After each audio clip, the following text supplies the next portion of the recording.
ladies and gentlemen, boys and girls, children of all ages. This is Voltager1812 back with another video after a long hiatus. I have not really felt like going on this channel a lot during the summer, but I feel like this is an important video to make. I'm at Gettysburg National Military Park, walking the field of probably the most famous battle of American history, the most famous military engagement ever fought on this country's soil. This is the field of Picketts' charge. That is the Virginia Monument behind. Hold on, let me get a better view. There you go. That is where the Confederate Army set off from. 3 divisions in total of the Confederate Army. But I should probably put in some context before we begin to walk the field of the charge itself. Robert E. Lee had brought his army onto northern soil, hoping for a great victory that would put an end to the Civil War and establish the Confederate States of America as an independent nation.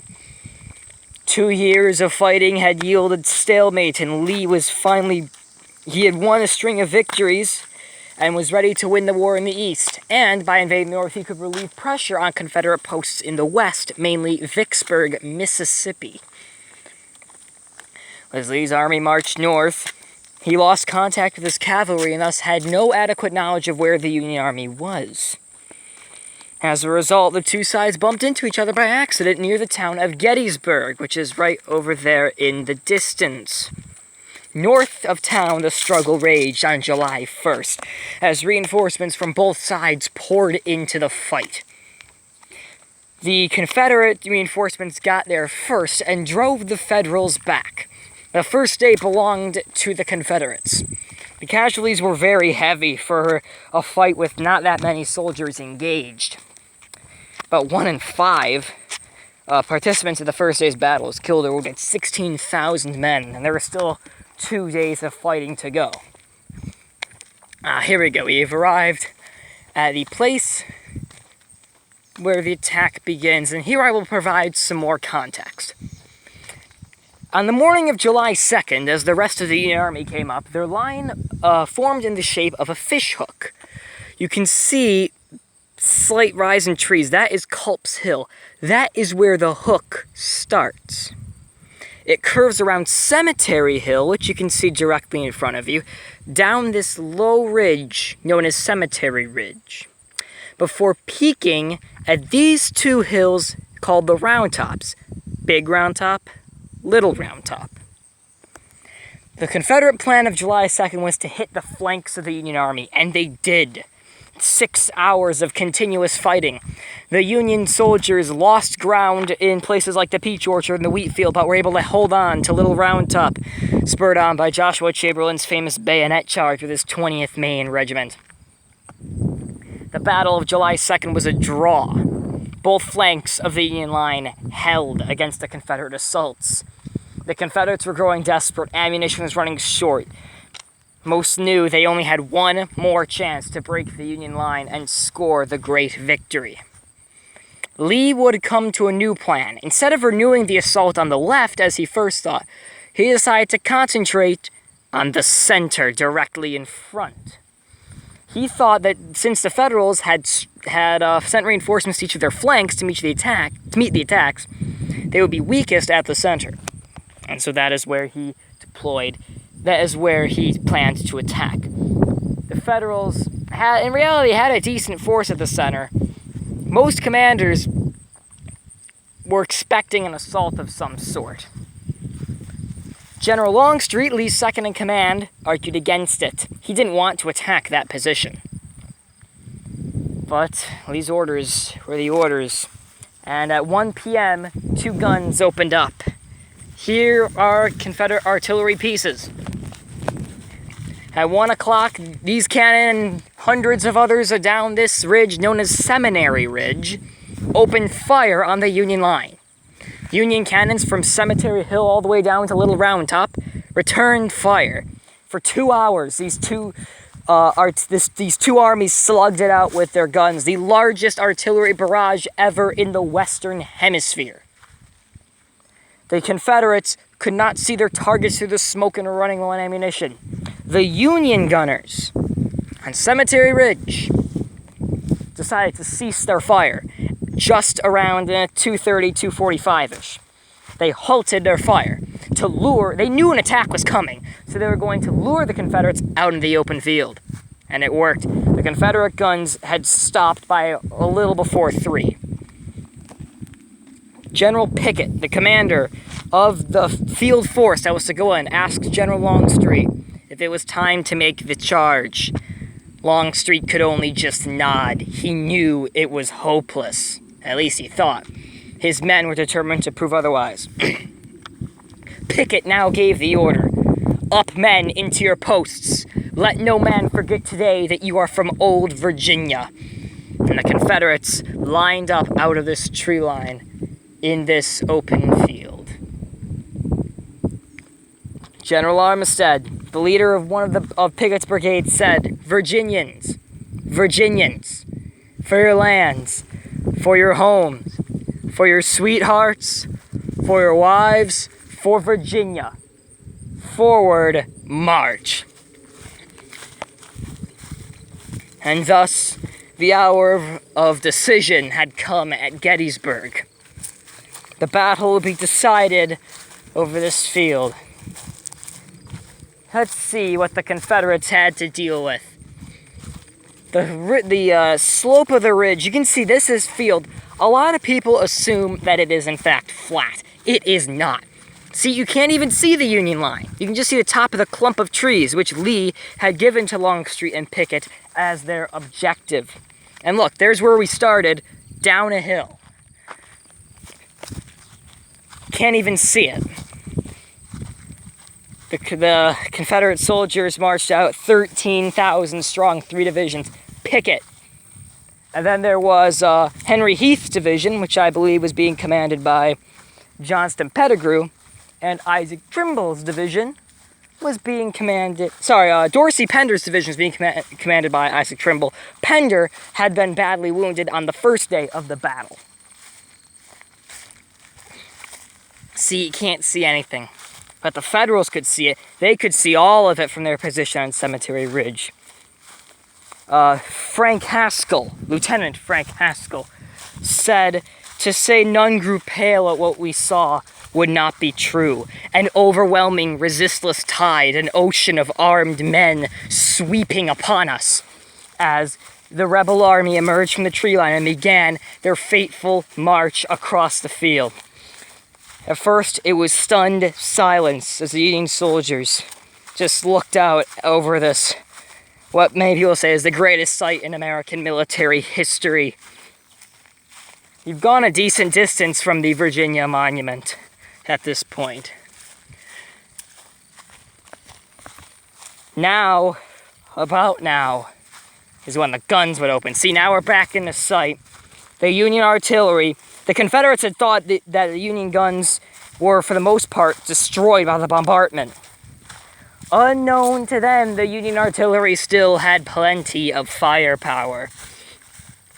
And the Federals began to open up from Cemetery Hill all the way to Little Round Top, which you cannot see from the ridgeline here. Great moans came up from the Confederate line as men were torn apart by shells. Right now we're within range of rifled cannons, which are exploding shells. We're not quite within canister range, and that's where the real dirty work comes in. This round would just precede the current rounds, the rifled cannon rounds, the 3-inch ordnance guns, which were invented in 1861, 2 years before the battle, could fire a very long distance. And those were the guns that were involved in the bombardment. Now I can see the Federal lines again. I've heard stories of people coming across this field saying in their mind, they could hear guns going off. Here's what we've crossed so far. As the great gray wall surges toward the blue rock upon the ridge. The Federal Army stood in wait, crouching behind a low stone wall on Cemetery Ridge. They knew what was coming. They had the high ground. That's why Longstreet didn't want to attack the position at all.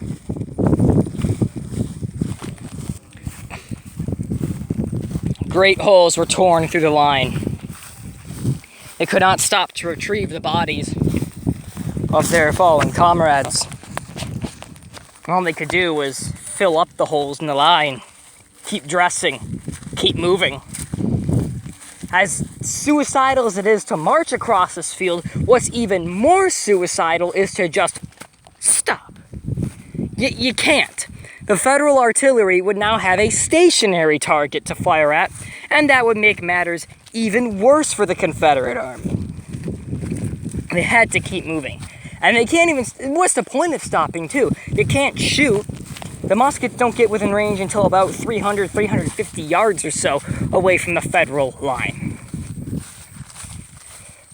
The artillery by this point has decimated portions of the line. Some units cracked and retreated by this point, especially on the wings. On the flank of the Confederate advance, I think it was on the very right, the one regiment on the extreme right flank of the Confederate line over here. I think they were in Jimmy Kemper's brigade, just broke and ran back to the safety of Cemetary Ridge. Now we're within full sight. You can see the Federal cannons on the ridge. We've gone up and down a couple small hills in the center. And now here we are. Still got a ways to go though, only about halfway across the field. And you don't want to run at this point either, because you'll just exhaust yourself before you even have a chance to hit the enemy.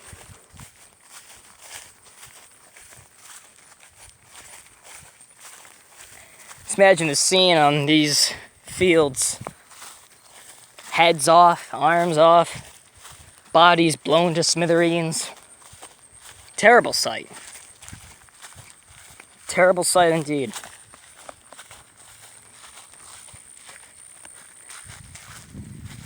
Still advancing.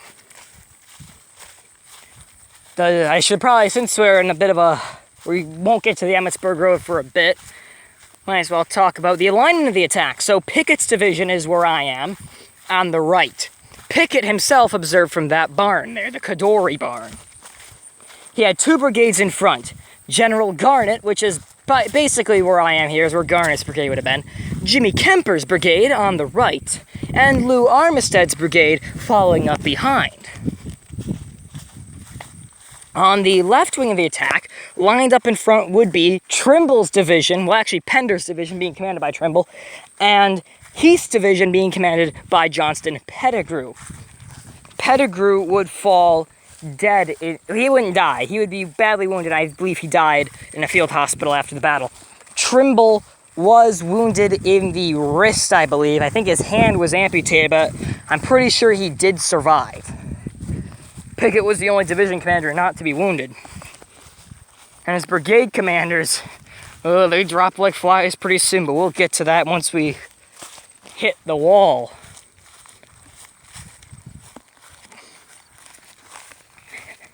Now look, my apologies, we are not done with the dipping. We got another dip. We just went down and now we gotta climb our way back up. So once again, the Federal guns fall away from sight. The Confederates can't see what's shooting at them, but the Union troops can absolutely see what they're shooting at. The attack extended all the way from the right flank was at the Cadore barn, left flank at that white farmhouse and barn. That's the farm of Abraham Bryan.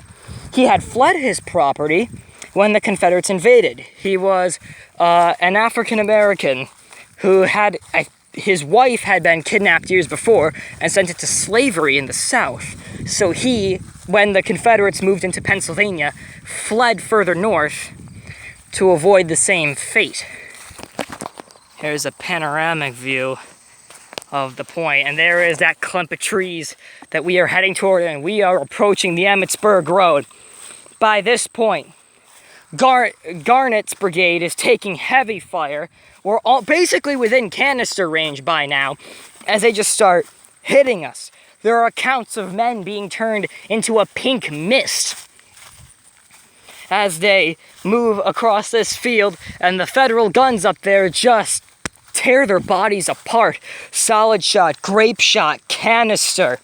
When we get closer, over the fence, we'll be within double canister range. 2 canister shells packed into a cannon and fired off. Entire companies, even regiments, disappeared.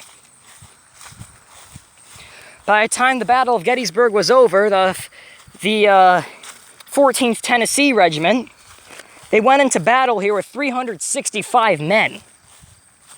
When the battle was over, there were only 3 men left. Well over 99% casualties. Now, not all those were at this charge. Most of them were on the first day of the battle. There were 60 men who came into battle, who made the charge. 57 of them didn't come back. Now, here we go. There is the Emmitsburg Road. We are nearly within musket range now of the Federal line. By this point, you're getting some spent bullets hitting you. Kemper's brigade is already faltering because Federal troops on our right are flanking, launching a flanking fire. Another regiment, the 8th Ohio, down there by Picketts Buffet, terrible restaurant, don't ever go there. They are formed up and they are placing fire. The Confederates are marching into a box, taking fire from 3 sides. And now we have hit the road. As you can see, the Emmitsburg Road is paved over, obviously, today. But it was a dirt road in 1863 and was fairly sunken. As a result, many Confederates, rather than making the final charge up the ridge, hid in the shelter of the road until the attack began to crumble. So here we are. I could just go through these holes, but would that be an authentic historical experience? Of course not. So what I'm going to do is climb the fence like that, because that is what the soldiers did in 1863. Now here's something we wouldn't have had to do during the battle, is wait for traffic to go by.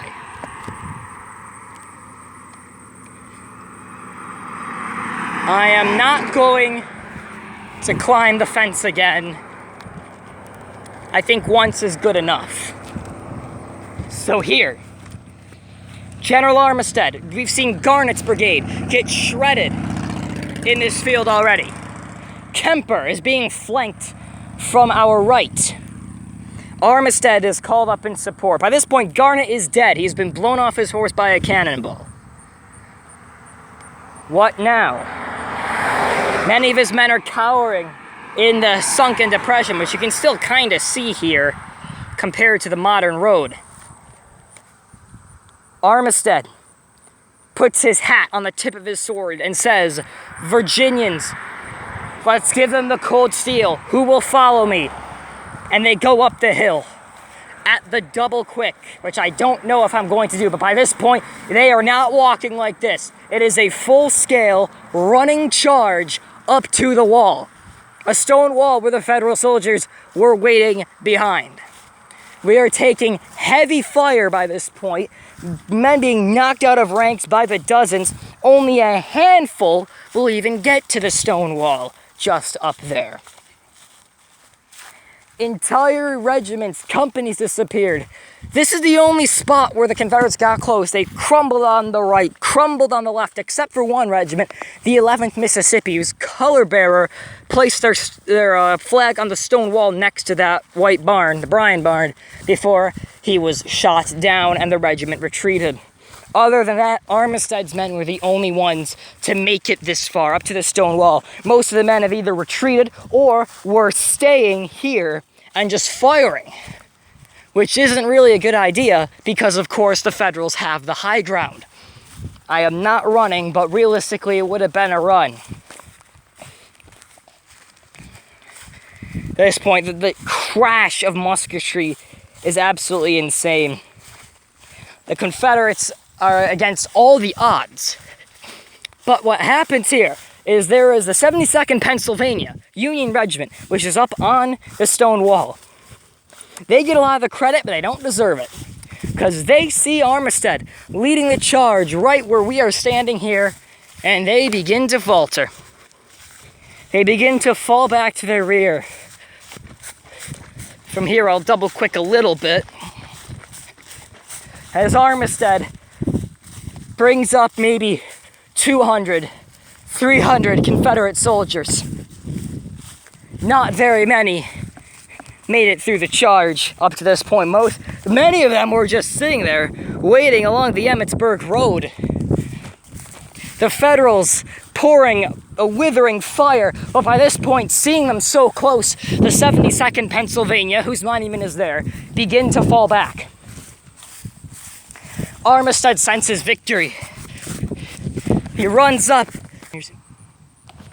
goes running up onto the stone wall. His men follow, and he rushes for Alonzo Cushing's battery. This battery was delivering double canister fire right into the ranks of the Confederates as they pulled up. Cushing died during the battle. He was shot in his open mouth as he gave an order and fell dead. Armistead rushed up.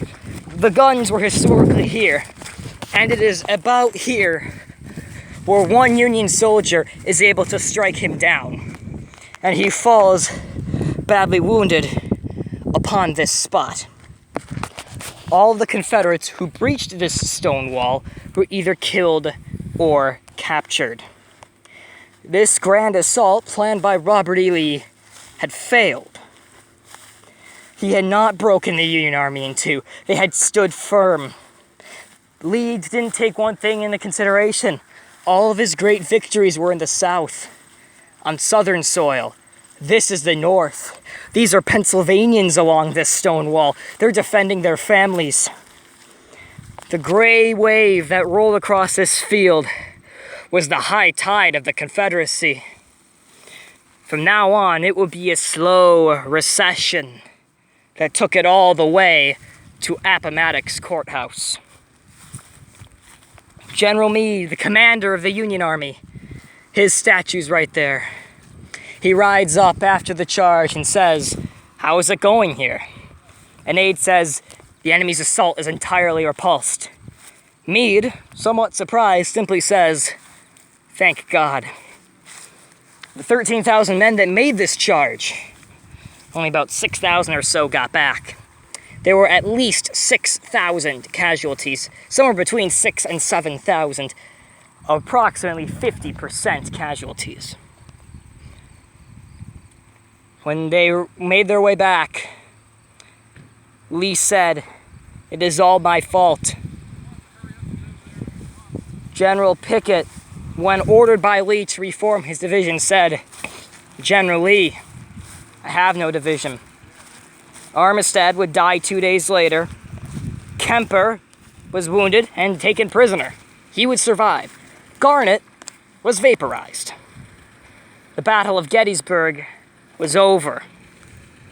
This was the furthest the Confederates would get on that July day. And it was the turning point of the Civil War in the Eastern Theater. And a charge that, although unsuccessful, would go down in legend, never would be forgotten, and I don't think it ever will be. That is Gettysburg.